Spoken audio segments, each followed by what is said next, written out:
The SIU campus has always been bike-friendly, but over the years, bike lanes weren't friendly to the cyclist. Before the start of the fall 2018 semester, SIU's plant and service operations worked with the Department of Public Safety to revamp almost 2 miles of bike lanes around Lincoln Drive.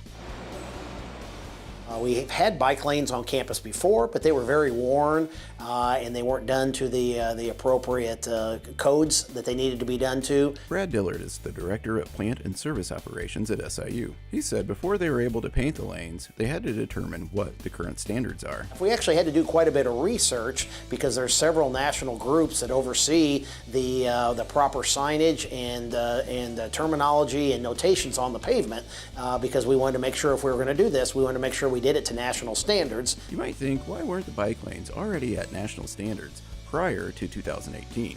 But the last time the lanes were painted was the same time that Windows 98 was released.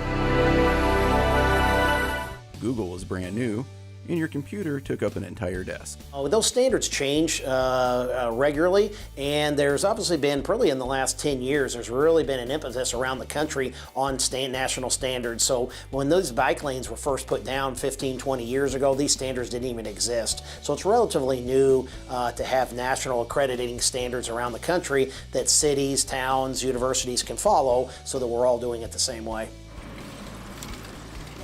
To meet all the national standards, it was going to take more than painting a line on the road for bikes. There's a lot more to it than that because we don't have, our roads are not the continuous width. So in a lot of places they're wide enough where we can have bike lanes in both directions. Other places they're so small that we can't even have one single bike lane. We have to share it with a car, and so we have to put the appropriate symbols on the ground so both vehicles and cyclists understand what they're supposed to do.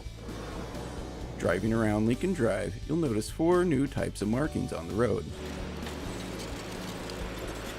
A solid white line on the right side of the road with a bicycle in it designates bike lane only. When that solid white line fades to white hash lines, that means the bike lane is merging to a shared lane with vehicles. In some cases, the roadway isn't that wide to have both a full width travel lane for vehicles and for a bicycle lane, so we have to share. So there's a term called a sharrow. So you'll see arrows that let with a bicycle underneath it that let the bicyclists know that their bike lane is just about to go away, and they have to merge with traffic that's obviously going the same direction with them. The third marking is the sharrow that Dillard explains lets the cyclists and the drivers know they are sharing the road with each other. The fourth marking is the green dashes on the road and parking lot entrances. This tells drivers that they will cross over the bike path at the intersection and to be aware that cyclists could be present. A vehicle does not have to yield to a bicyclist. It treats a bicyclist the same way it treats another vehicle. So as long as everybody understands what their roles are, then you shouldn't have any conflicts. But needless to say, if there's a conflict, we know who's going to win and who's going to lose, and we don't want to have that to happen.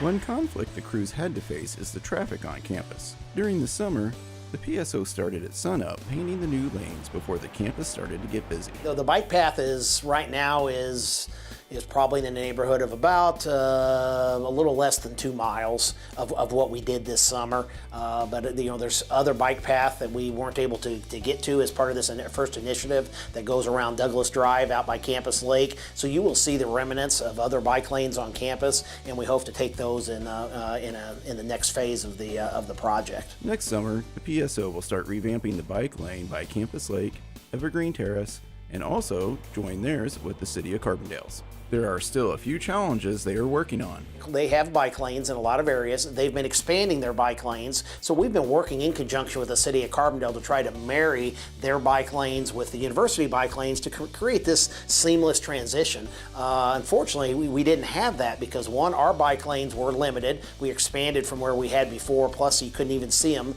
in a lot of cases. And the other interesting aspect is on campus, it's not illegal to ride your bike on the sidewalk. That's not a ticketable offense on campus. In the City of Carbondale, it is a ticketable offense. So you can only ride your bikes in the bike lanes. Even though the upgrade meets all safety concerns and national standards, there's still one problem they have to deal with. Our biggest issue is, and has been for 20 plus years on campus, as it is on a lot of university campuses, is crosswalks and bicycles. And we still have a lot of problems with people not walking their bikes through crosswalks.